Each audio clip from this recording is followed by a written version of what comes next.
Hello humanoids, and welcome to an impromptu live stream on a weekend.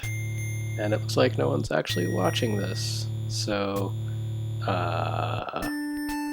who knows if this is actually going to be worth doing. But anyway, I did not beat Metroid the other day on my live attempt, so now I'm going to do that. And we'll jump right back into my save file, which has one continue on it because of my sad surrender.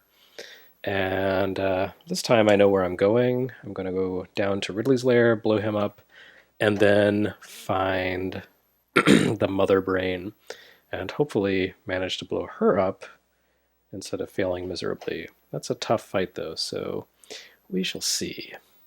But in any case, I do see some people showing up in the chat, so that's cool. I'm glad you could join me for my exciting adventure in switching to the B side of the disc. Yes, there we go.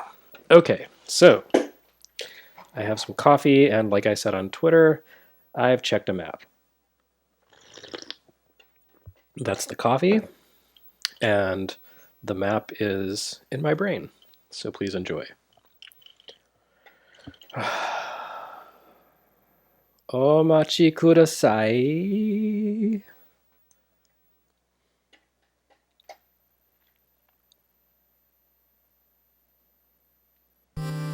There we go.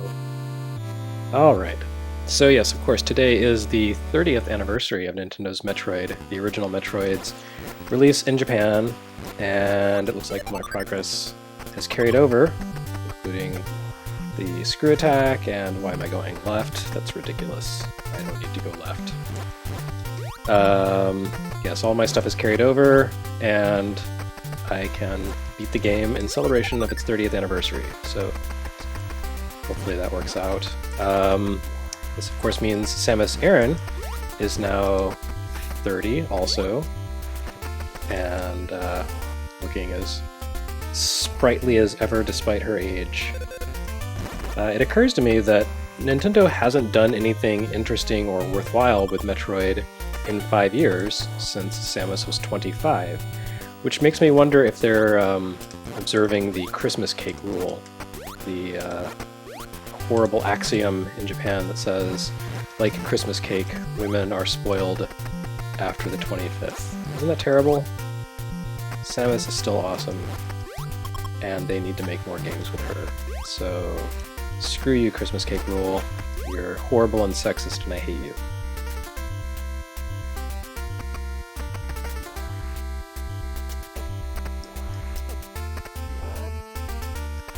Not doing a good job of building up my stock of lives by flinging myself carelessly at bad guys. Or not lives, but energy. My biggest complaint, I think, with this game is that anytime you start over or continue, you begin with the same amount of health that you do at the beginning of the game, no matter what your max health is. So 30 hit points doesn't really go too far. And it takes a long time to build back up to, what is it now, 599 for me? When you're collecting hit points in little capsules that are worth 5 apiece. Ugh. So not such friendly design. Nintendo did the same thing with Zelda, but I don't know. 3 hearts out of 12 isn't nearly as bad as 30 hit points out of 600. Fortunately, future Metroid games did not do that. Metroid 2 introduced charge stations that carried over into Super Metroid, and Metroid Fusion actually put charge stations really close to the save points. So there was very little dickering about in those games, which is good because, you know, when I'm making progress into Norfair and trying to find Ridley's lair, of course I'll collect health along the way, so I kind of naturally power up en route. But if I were to, say, die in Ridley's lair, then I would start in Ridley's lair with 30 points of health and have to spend a lot of time grinding back up to max health. And that would be boring for me as a player and boring for you as an audience. So let's pray it doesn't come to that. You jerk.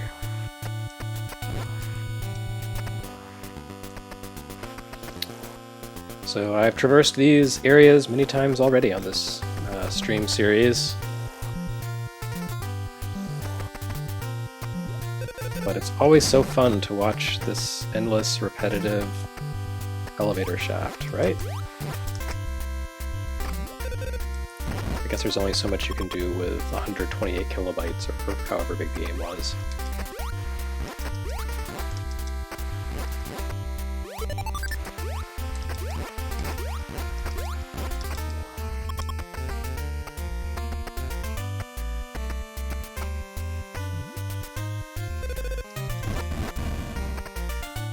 Don't.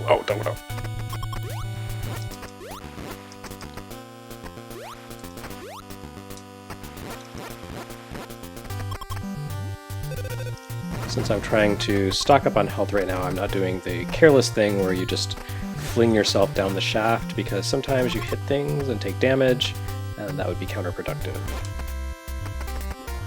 These little dudes should give me more energy. There we go. That's nice. Thank you.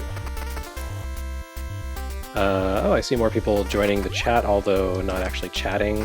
I can certainly understand if you have nothing to say about this part of the game, since I've already been through here like 3 times.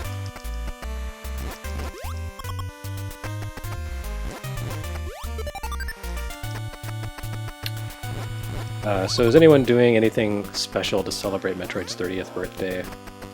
Maybe having a party, going out for drinks with a friend, celebrating around the Metroid tree.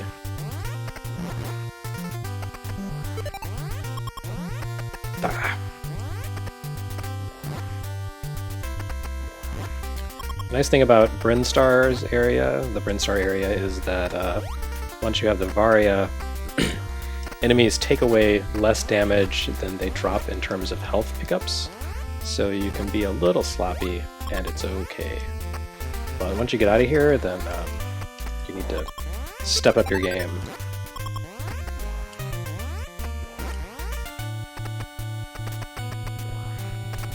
And we are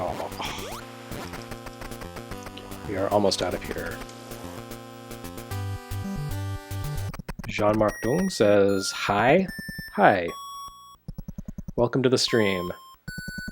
I haven't done the station introduction stuff because this isn't like a formally announced US Gamer stream, but I guess it is a US Gamer stream since I'm streaming on the US Gamer channel. Hi, I'm Jeremy Parrish. It's Saturday, August 6th, 2016. Metroid is 30 years old today. I got lost and did not beat the game when I streamed it on Thursday, so I'm trying to make up for that now. I can't promise that I will beat the game. That final showdown with Mother Brain is always a doozy, and I don't remember where the Metroids attack from, so the Torian zone could turn out to be a trail of tears. I don't know. But I will at least beat Ridley because, I mean, it would be pathetic if I couldn't.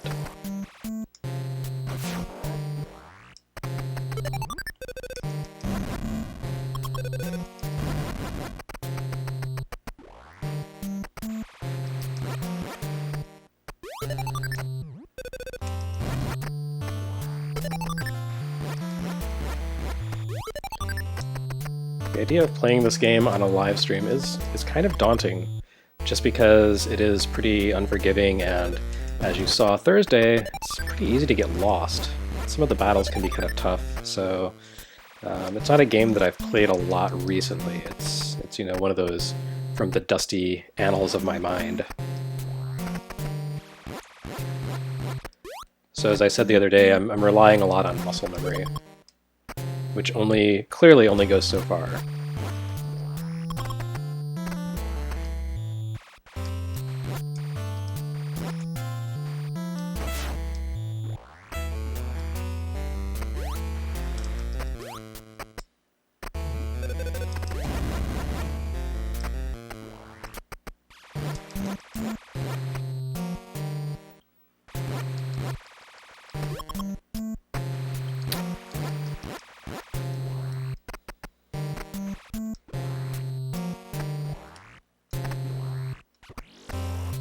Okay, so this is the point at which I screwed up, because the path to Ridley is down below here. Just have to follow this. And I noticed for the first time the other day that you can tell where there's going to be a bombable area in the floor, because it's the only place you'll ever see those 4 tiny bubble formations, the tiny clear transparent bubbles together on the floor. The tiles of the floor is always alternate except where there's a bombable space. And if I had figured that out when I was a lot younger, man, that would have saved me so much time. I would like to say that I was awesome and just intuited my way through Metroid, but as you could probably tell based on my performance the other day, it's not really that intuitive a game. So my initial conquest of Metroid back in the day involved a lot of just doing that, bombing every single tile that I could find.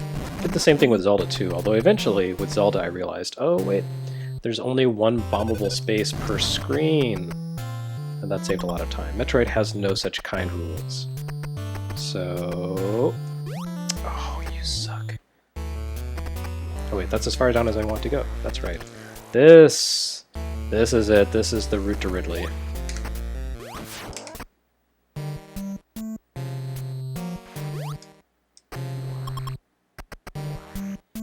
So, for some reason I entered this room last time and said, well, oh, that's it, wrong way, and turned around and immediately left. But today I will not make that mistake. I will use the screw attack and blow up everything in my path, and I will go to the elevator, and I will enter Ridley's lair, and I will blow him the heck up. Because that is the Samus way. Wait, did I do this wrong? Oh, for God's sake. Maybe I did go the wrong way. Oh, did I screw up? No, okay. Okay, onward and downward.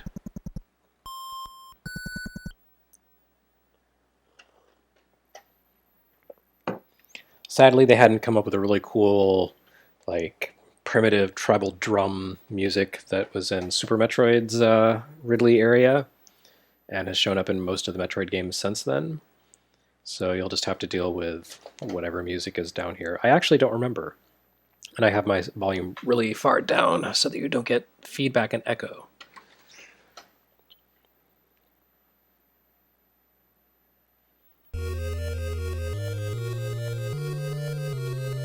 I see a robot has just entered the chat, so that's neat. Oh, that's right, the music here is kind of ethereal and spacey. So I don't think this is the right direction, but you know what? I'm going to do whatever the heck I want to do. I know some of these have bombable tiles in them, but there are a lot of rooms just like this. 2, 3...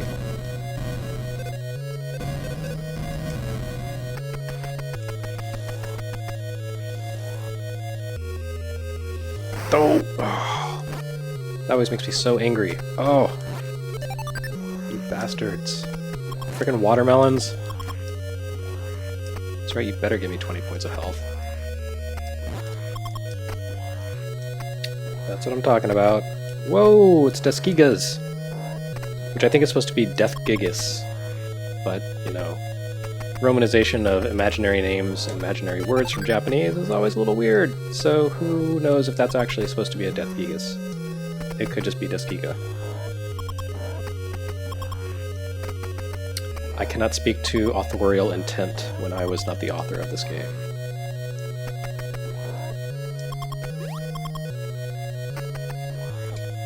But I'm happy to say that I have met and interviewed a lot of the people who were responsible for this game, so those were career highlights. I've interviewed Hirokazu Tanaka, Hip Tanaka, the composer, and also Yoshio Sakamoto, the director. I did not ever have a chance to interview the producer, Gunpei Yokoi, because sadly he passed away long before I was in the gaming press. And if I could go back in time and interview any one human being, it might be Yoshio Sakamoto. But anyway, it looks like I can't make it through there, so... yeah, screw you, Ridley's Lair. Okay. I guess that's the way you exit. And for whatever reason, the Famicom Disk System version of this game, which I'm playing, The timing on the bomb jumps is really weird. I can't seem to pull off bomb jumps, which is normally not too difficult.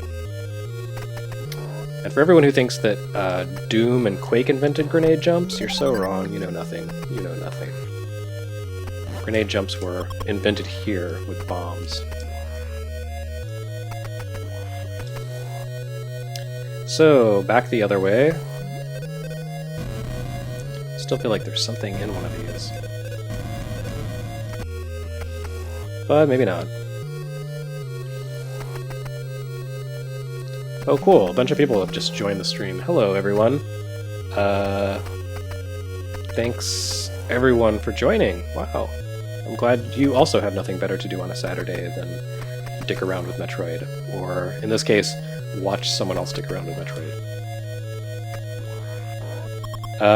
My advice to you after this stream is complete is to go and download a copy of AM2R, another Metroid 2 remake. It's a fan remake of Metroid 2 that has been in the works for, oh my god, I've been following it since like 2009, and it was pretty far along at that point. It's just like this eternal project, this total labor of love that some guy is releasing at 4 p.m. Eastern Standard Time today after all these years of development. So you should go play that. I have no idea if it's going to be good, but it looks great.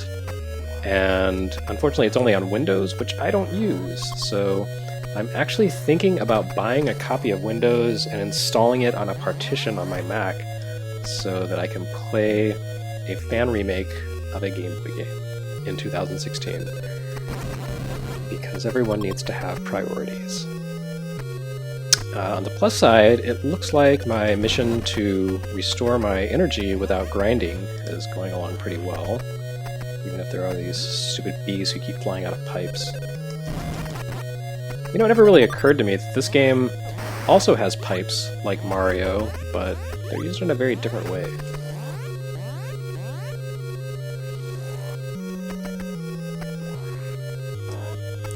Because I really feel like this game, Metroid, was designed as a sort of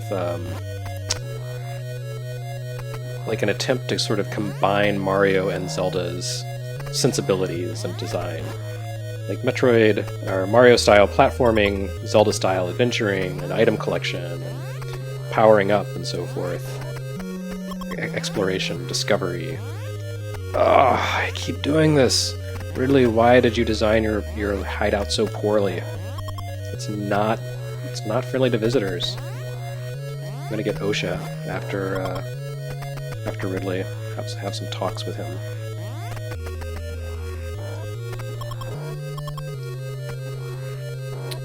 Anyway, so yeah, this is kind of like the midpoint between Mario and Zelda, but it's kind of its own thing. So it's pretty rad. This was the first game I bought for my NES. My NES came with Super Mario Brothers, of course, and I was kind of sick of that game by the time I had actually played it and actually got an NES, because I didn't get an NES right away. But then I bought Metroid with my own money, and it was so good, even though it was also very confusing, and it took me like 2 months to beat it, but it was very satisfying when I finally completed it. That was my amazing story. Thanks for listening, everyone. No, but seriously, like the... Oh, you stupid watermelon bastard. Hey. Yeah, let's see what you get.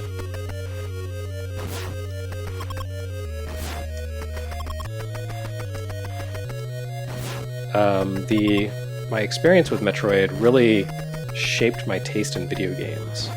I guess if I, like the first game I bought was Chubby Cherub or something, maybe I would just like really crappy licensed platformers. But I didn't. I bought Metroid, and it instilled this love of exploration and sort of the idea of persistent power-ups and discovery. And that's what I dig in video games. So now you know how I became such a broken man.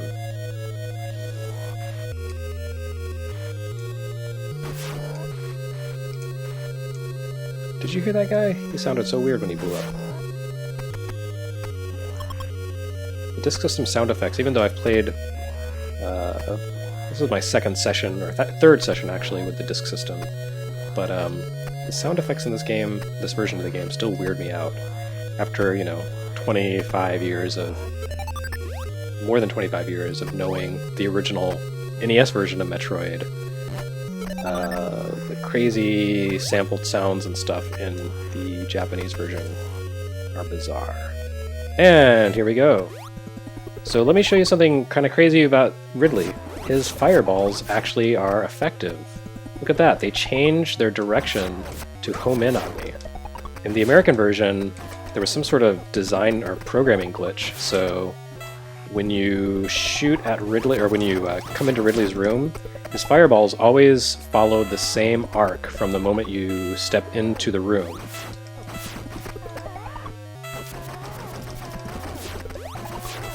I guess I could step behind him and attack him.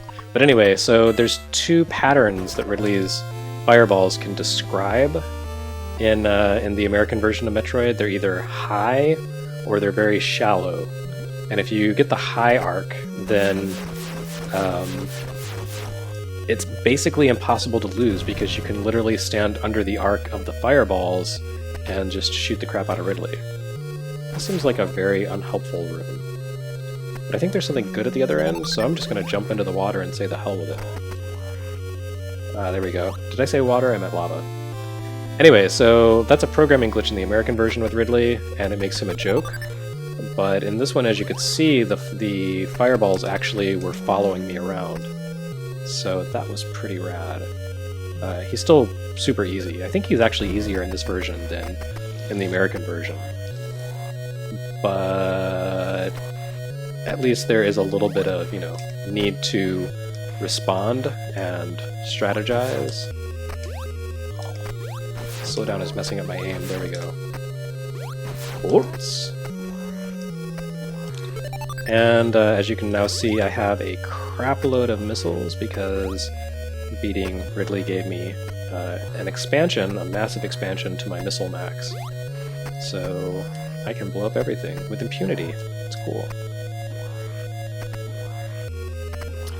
Anyway, so that was satisfying. I devastated Ridley after he thwarted me with the crazy layout of Norfair and his obscure hiddenness the other day, so at least I'm vindicated in that respect.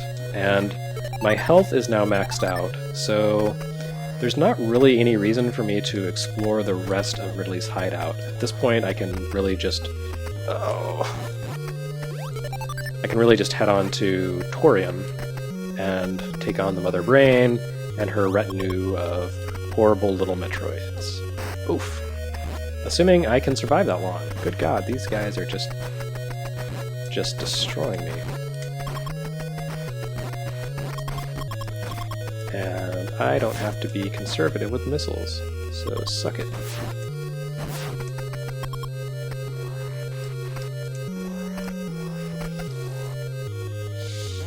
There is, I think, a little more to the hideout down below, probably some missile expansions. I know there was a room that I couldn't get to because of a barrier, and there was a missile expansion up there, but man, if I can't beat Mother Brain with the number of missiles I have at this point, it's not, that would just be sad. I shouldn't even try.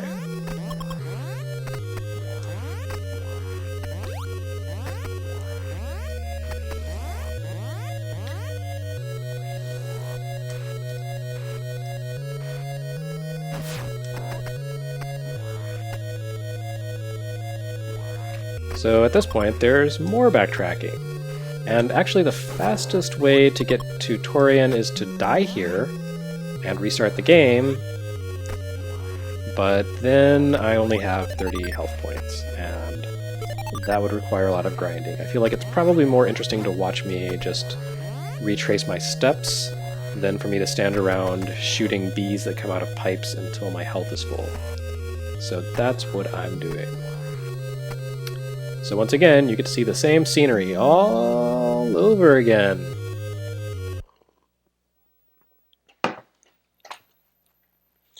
But it's worth it, because I'll get to Torian, and it's crazy and creepy, and the Metroids are scary.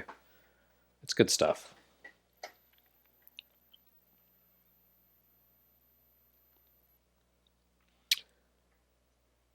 I see that someone in the chat recommended downloading AM2R before the cease and desist hits from Nintendo, but I don't think that game is going to be hit with a CND. Nintendo only goes after people who are trying to profit off of Nintendo properties and licenses, or like uh, Nintendo brands. And AM2R is free. It's just something someone did out of the kindness of their heart. It's crazy, but that's not the kind of thing Nintendo goes after. And AM2R has been in the works and has been very public and visible for close to a decade. So I feel like at this point, if Nintendo is going to shut it down, they would have done so already. And trust me, Nintendo is like, they have people who are well aware of what's going on. They're not ignorant of what fans are doing and what kind of projects are out there. Samus. So, yeah, like I don't see them shutting that project down at this point. They would have done it already. To do it now, after it's been visible for so long, would be just a giant dick move. And I think Nintendo knows better than to pull giant dick moves at this point. That's just not something they can really afford right now. Then again, Nintendo seems to thrive on doing the unpredictable and always swerving left when you think they're going to juke right. So, who knows? But I would like to think that they have the good sense and kindness and understanding of their fan base's enthusiasm not to do that. So anyway, that's Jeremy's naive optimism for the day. Thanks for joining Naivety Corner. Let's see, which is the path back to Brinstar? You little turds. I hate you. Oh. God.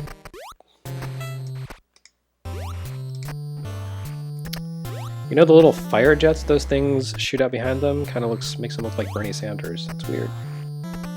It's like not jet fire, it's hair. A wisp of white hair. Crazy white hair. Okay, I think this is the route back. Yeah. I recognize this guy that I just blew up. No! Ha ha ha, they faked me out. I know nothing.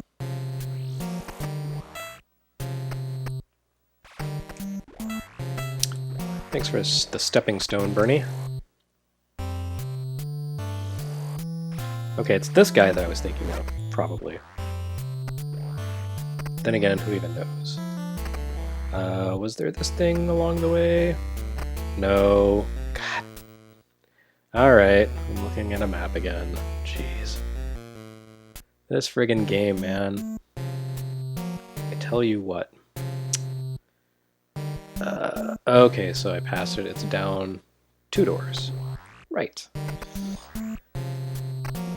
Yes. I am not ashamed to look at a map of this game because, god damn, does everything just look all the same? Especially in this little portion of Norfair. This is why I got lost the other day. There's 1 door down and 2. So this is the guy I was thinking of. Yeah. Look at that. All 3 of these doors, like, you walk in and it looks exactly the same. You have to run along a little ways to find the distinguishing characteristics. And I can understand the need to maximize the use of storage space and use kind of like common tile sets and structures, but maybe not stacked 3 on top of each other. It's just a little confusing. I take issue with you, Nintendo. Alright, so at this point, I am on my way to Torian, and man, there should be no need for me to look at the map again. If I can't make it from here, then someone please send me to the doctor because I've gone senile. So just 2 more, actually after this, just 1 more elevator zone. And I do hope that I can beat Mother Brain. But one of the cool things about this game, I think this is the case in the Japanese version, it was certainly the case in the American version, there are those Zebetite barriers before you can fight Mother Brain, the little brain tubes that you have to blow up, and once you blow those up, they're gone forever, so even if you die, you don't have to fight through them again. So if I screw up and die horribly against Mother Brain, which is possible, sometimes she knocks you in the lava and you can't get out and you die and it sucks, then I will at least have made some progress.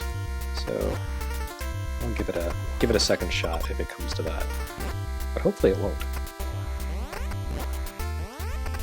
It would be nice to, now that I have my health maxed out, to restore my missiles to max so that I can go into Torian fully armed and loaded. I don't actually know what my maximum is right now, but I think it's like 2 something. We shall find out. So once again, it's all the way back pretty much to the beginning of the game. Oh man, it's so satisfying to just jump and destroy everything in your path. It makes this part so efficient and quick. But like I said, back to the beginning of the game, except instead of going down, I go up to the room that previously was useless.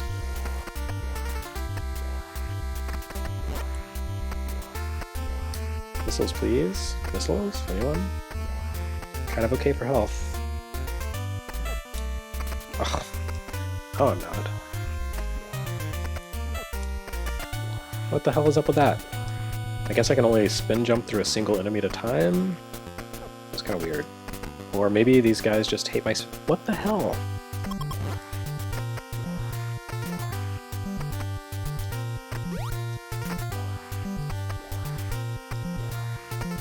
Might have overdone it on the caffeine. Getting a little sloppy.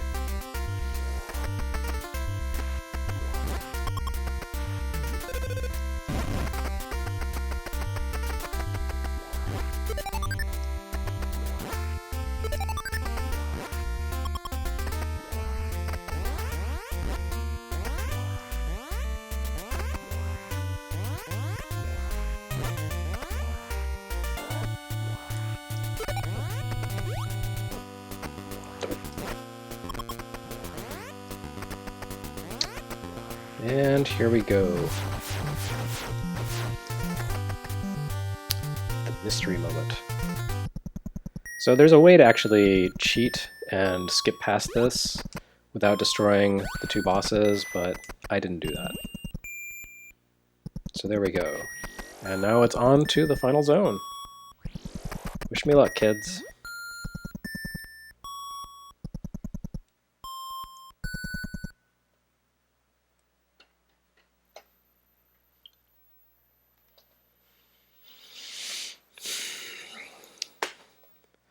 So pretty much everything in Metroid is the same across the Famicom Disk System version and the NES version, but there's always the possibility that I'm going to come across some kind of weird difference that's going to throw me. Like, for all I know, the final escape sequence is going to be totally different, or there's going to be like monsters jumping on me while I'm trying to escape. So we'll see what happens. But anyway, this is it, Torian. And it sucks. There's Metroids, and they want to suck my life away.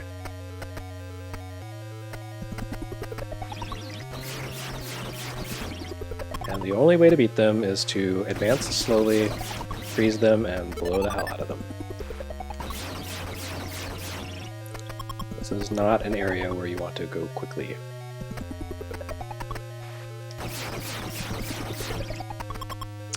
Fortunately, they are just like the big dumb space bugs. Oh, come on. Run fast. Come on, dude. What's with this guy? Why is he so slow? Can't trick him. Nice thing about Metroids is that they do not respawn until you continue the game. I guess maybe if you like leave the room and come back they might. But you don't have to worry about, you know, spawn scrolling, or scroll spawning, whatever you want to call it. 2, 3, 4, 5, 6, 7, 8, 9, and 10. So if I scroll back up, then they won't reappear, or at least they didn't on NES, who knows.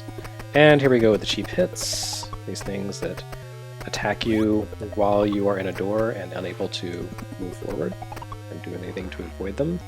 Always cool. And there's Metroids ahead. Come on, Metroids. There we go.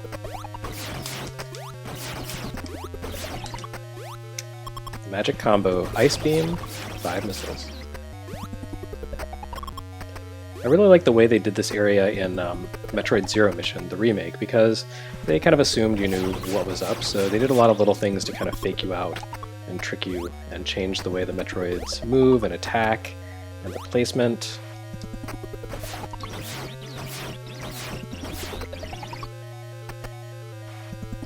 And if you don't manage to take out a Metroid before it comes up to you, then it does horrible things. And I'm not going to show that off because they drain energy really quickly, and they're difficult to shake off, and I'm just not up for that, so you'll have to forgive me for not showing off all the features of the game. That was close. These little round guys suck. They are called Rinkas, and they are the worst.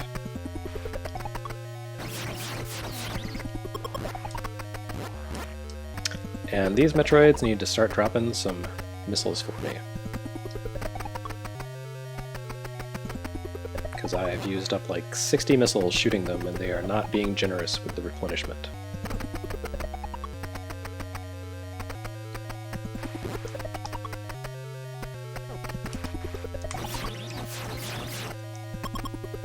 You jerk. Oh, this is the worst.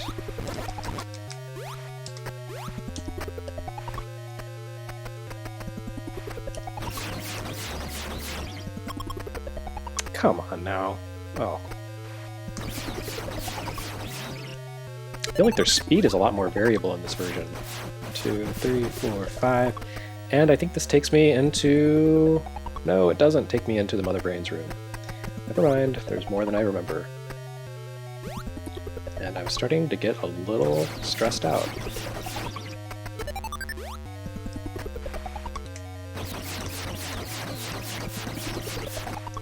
Nice try, buddies, but I had you. I knew you were both coming.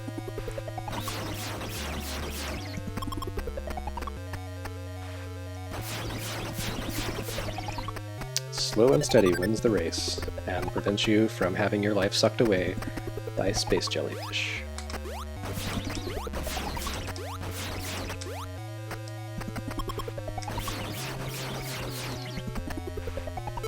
Wow, there's more than I remember. Are we done now? No? Ah, there we go. Okay, this is the final room.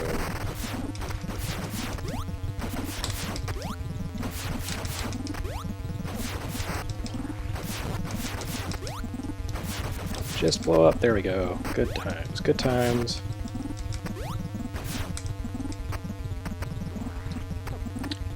Oh, the slowdown is not helping.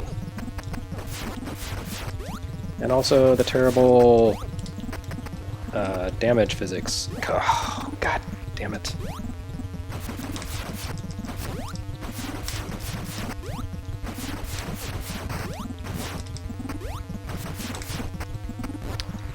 Okay, progress is being made, but not well.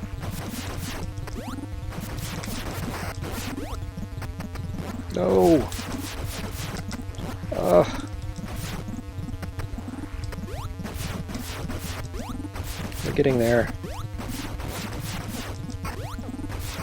Oh, don't do that. Yeah, there we go. And the worst one. Here we are. It's all lava from here. Damn it. I like the way they spawn right at your feet. That's so great. That's so fair. Okay, Mother Brain, please die. No, that's not what I want. No, that's not what I want. Oh, no, it is. Nope.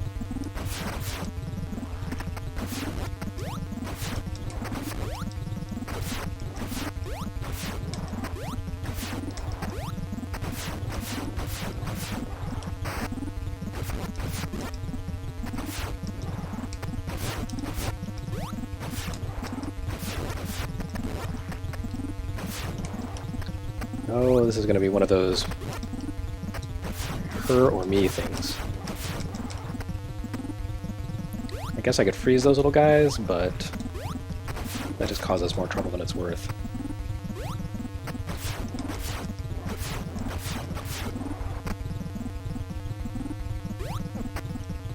Oh, no, no, no, not the lava. Not the lava! Oh.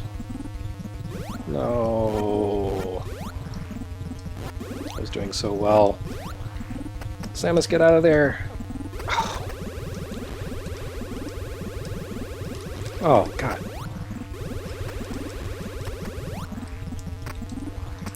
There we go. Keep shooting, Samus. Like you mean it. Oh my God, yes! Ah, okay. Ah, give me my door. Where's my door? That said something in Japanese, and I don't care.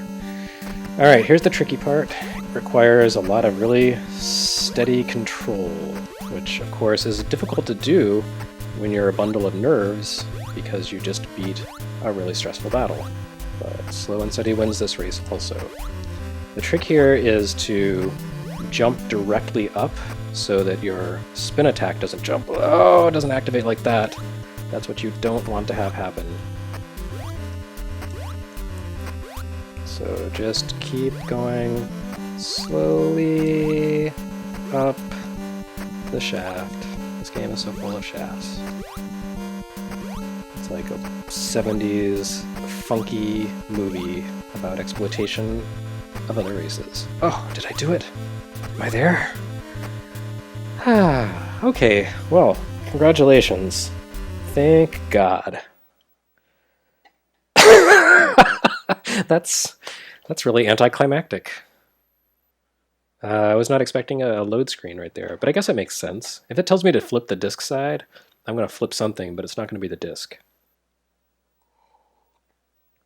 Anyway, thanks for watching me, everyone. I did not expect to finish this on my first attempt. Oh, God. Come on. What kind of reward is this? Okay, so anyway, now you've seen the real difference of the Famicom Disk System version, the anticlimactic finale. But yes, thanks for watching me play through the final section of Metroid on this here stream. I don't even know how long I've been streaming. How long did that take? Probably not very long. What time is it? Oh, so it's been like 40 minutes. It just flew by. Jeez Louise. Finally. Okay, there we go. Let's see which ending I get. I don't think I get the best ending, or even the second best. I don't know if I get to play in a space swimsuit, but we'll find out. Now it's time for us to go pray for a true peace in the space.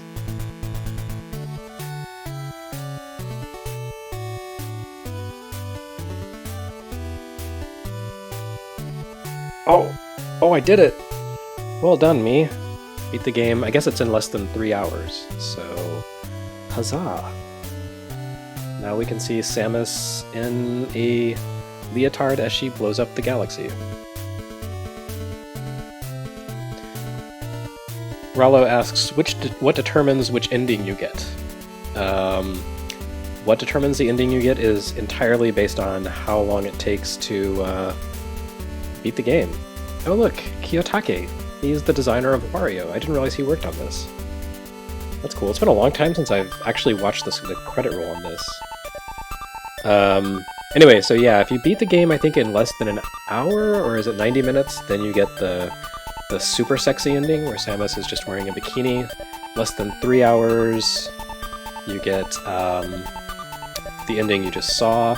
More than that, she takes off her helmet, and if you do like 10 hours or something really horrible, she doesn't remove any part of her armor to reveal herself, but instead like turns her back to the screen and cries.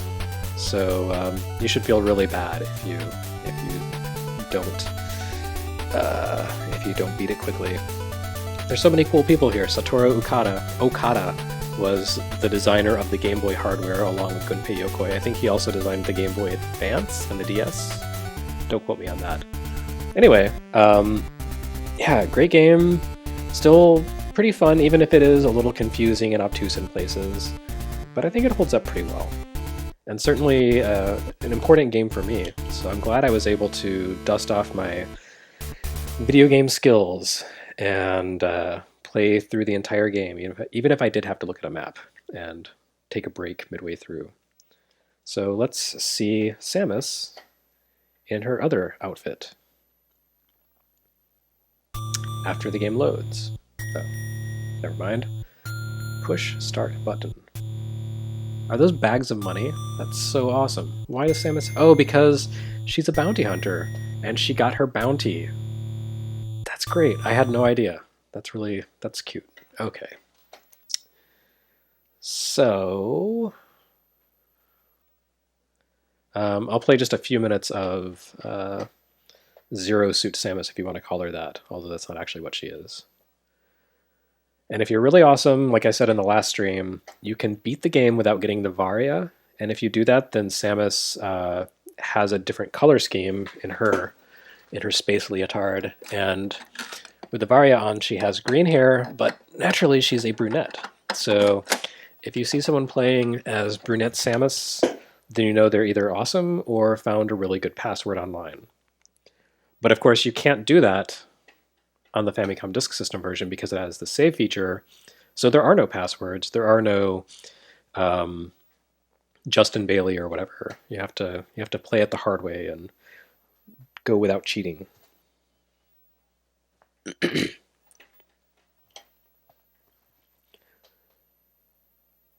Wow, I'm just looking at the numbers on the stream, and it's actually up to pretty much a normal weekday viewership. So that's cool. Wait a minute. What the hell? Where's my New Game Plus? Does that not exist in the Famicom version?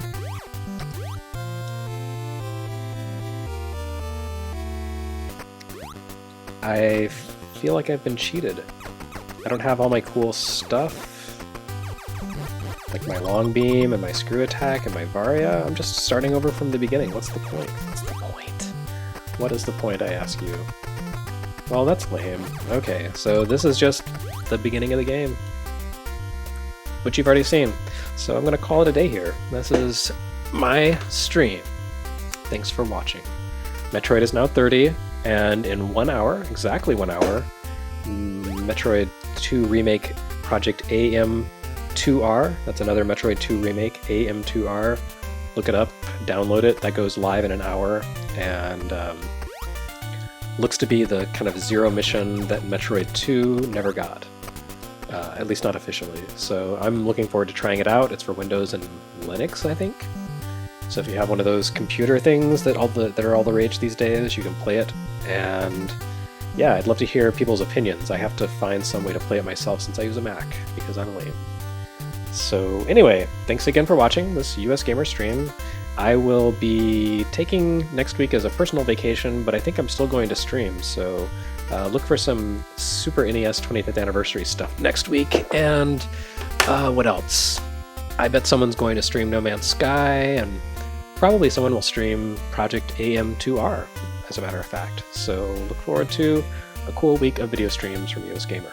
So once again, thanks again for watching, and I'm going to stop talking now.